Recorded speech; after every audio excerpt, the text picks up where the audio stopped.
ലഹരി കേസിലെ പ്രതിയെ വിദേശിയെ രക്ഷപ്പെടുത്താനായി തൊണ്ടി മുതൽ അട്ടിമറിച്ച കേസിൽ മുൻ മന്ത്രി എംഎൽഎയുമായ ആന്റണി രാജുവിനെ കോടതി ശിക്ഷ വിധിച്ചിരിക്കുന്നു. നമസ്കാരം. അങ്ങനെ എംഎൽഎ ആന്റണി രാജു വെറും ആന്റണി രാജുവായി.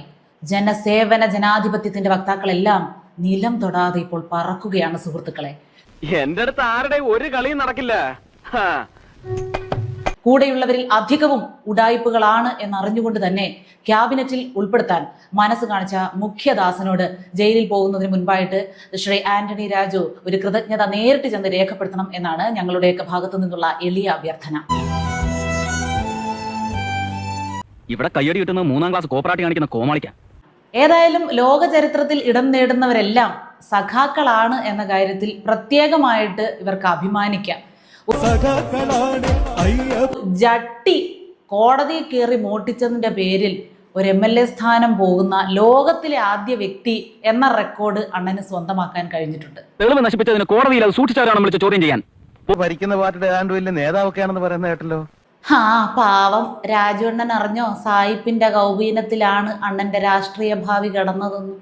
ഏതായാലും ഇന്നലെ ഈ കോടതി വിധിക്ക് ശേഷം സ്വന്തം വാഹനത്തിൽ കയറി ഞെളിഞ്ഞിരുന്നു പോകുന്ന രാജു അണ്ണനെ കാണാൻ സാധിച്ചു.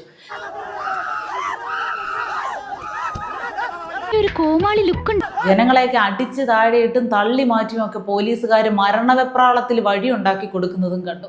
1 വർഷത്തിലധികം തടവ് വിധിച്ചിട്ടുണ്ട്. വലിയ പ്രതിഷേധമാണ് അവിടെ നടക്കുന്നത്.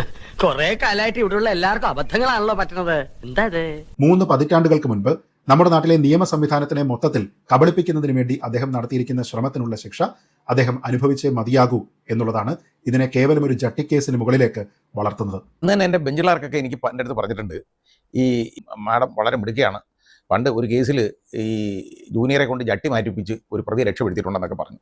അപ്പം ഞാൻ ചിരിച്ചതേ ഉള്ളൂ, എനിക്കത് അറിയാൻ വയ്യായിരുന്നു ഇങ്ങനെ ഒരു സംഭവം ഉണ്ട്. ജട്ടി ഉപയോഗിക്കുന്ന ആളുപോലുമില്ല.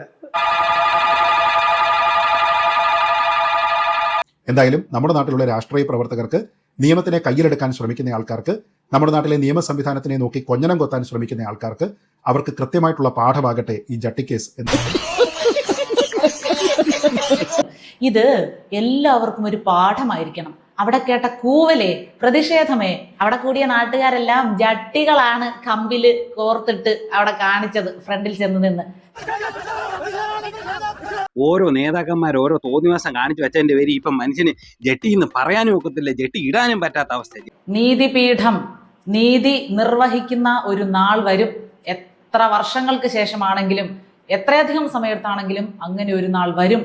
ആ സമയത്ത് ജനങ്ങളോട് തിരിഞ്ഞു നിന്നെന്തെങ്കിലും ഒന്ന് സംസാരിക്കാൻ പോലും നിങ്ങൾക്ക് സാധിക്കില്ല. അതിനുള്ള പവറും അതിനുള്ള ശബ്ദവും നിങ്ങൾക്കുണ്ടാവില്ല. ഒരു തൊണ്ടി മുതല് കോടതിയുടെ കൈവശം ഇരിക്കുന്ന ഒരു സാധനം എടുത്തേ ആ ജട്ടിയുടെ അളവ് വെട്ടിത്തയ്ച്ച് മാറ്റി അവിടെ കൊണ്ട് വെക്കണമെങ്കിൽ ഇവരുടെയൊക്കെ റേഞ്ച് എന്താണ്, ഇവരുടെയൊക്കെ വിവരം എന്താണ്, ഉഡായിപ്പ് എത്രത്തോളം കയ്യിലുണ്ട്, എത്രത്തോളം ധൈര്യമുണ്ട്, എത്ര ക്രിമിനൽ ചിന്താഗതിയാണ് ഇവരുടെയൊക്കെ ഉള്ളിലുള്ളത് എന്ന് നമുക്ക് മനസ്സിലാകണം. ഒരു ജോലിയും ചെയ്യാൻ കഴിവില്ലാത്തവൻ ഒരു ദിവസം രാവിലെ ഒരു കൊടിയും പൊക്കി പിടിച്ച് തൊണ്ട കയറി അലറാൻ തുടങ്ങുന്ന നല്ല രാഷ്ട്രീയം. ഇവരൊക്കെയാണ് ഓരോ വകുപ്പിലായിട്ട് കയറി ഇരുന്ന് നമുക്ക് വേണ്ടി ഓരോ കാര്യങ്ങൾ ചെയ്യുന്നത് എന്നാണ് പറയുന്നത്. ആനവാൽ മോതിരം എന്ന് പറയുന്ന നമ്മുടെ ശ്രീനിവാസൻ നായകനായിട്ടുള്ള ഒരു സിനിമയുണ്ട്. അതിനകത്ത് ശ്രീനിവാസനും പിന്നെ സുരേഷ് ഗോപിയും ആണ് അഭിനയിച്ചത്. ആ സിനിമയിൽ ഇങ്ങനൊരു സംഭവം കാണിക്കുന്നുണ്ട്.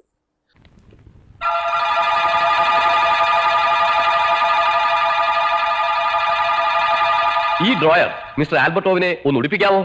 ഇതല്ല, ആ ഡ്രോയർ ഇതല്ല. അതായത് ഇതേപോലെ മയക്കുമരുന്ന് ഷഡ്ഡിക്കുള്ളിൽ വെച്ചുകൊണ്ട് വന്ന ഒരാളെടുത്ത് കോടതിയിൽ അവസാനം ഈ ഷഡ്ഡി എടുത്ത് മാറ്റി വേറെ ഷഡ്ഡി അവിടെ റീപ്ലേസ് ചെയ്തിട്ട് ഒരു കുഞ്ഞിൻ്റെ ഷഡ്ഡി എടുത്ത് വെച്ചിട്ട് പറഞ്ഞു, ഇത് അയക്കിടാൻ പറ്റുമോ പറയാം എന്ന് ചോദിക്കുന്ന ഒരു ചോദ്യമുണ്ട്. അതോടുകൂടി ആ കേസിൽ ആ പ്രതി രക്ഷപ്പെട്ടു പോകുന്നതാണ് നമ്മൾ കണ്ടത്. നമ്മുടെ നാട്ടിലുള്ള രാഷ്ട്രീയ പ്രവർത്തകർക്ക്, നിയമത്തിനെ കയ്യിലെടുക്കാൻ ശ്രമിക്കുന്ന ആൾക്കാർക്ക്, നമ്മുടെ നാട്ടിലെ നിയമ സംവിധാനത്തിനെ നോക്കി കൊഞ്ഞനം കൊത്താൻ ശ്രമിക്കുന്ന ആൾക്കാർക്ക് അവർക്ക് കൃത്യമായിട്ടുള്ള പാഠമാകട്ടെ ഈ ജട്ടിക്കേസ് എന്ന് മാത്രം. പാതിമീശ വടിച്ചോളാമെന്ന് വീമ്പിളക്കിയവന്മാരൊക്കെ എവിടെ? പിന്നെ ചിന്ത ചേച്ചിയും ജയ്കണ്ണന്റെയും അനിലണ്ണനെയും ഒക്കെ പോലെയുള്ള ആളുകൾക്ക് മെഴുകാൻ ഒരു ക്യാപ്സ്യൂളുണ്ട്. വെറും ഒരു ജട്ടി മോട്ടിച്ചാനാണോ നിങ്ങൾ ഇങ്ങനെ ഒരു രാഷ്ട്രീയ നേതാവിനെ ഇത്രയും അധപതിച്ച രീതിയിൽ വിമർശിക്കുന്നത്, കളിയാക്കുന്നത്?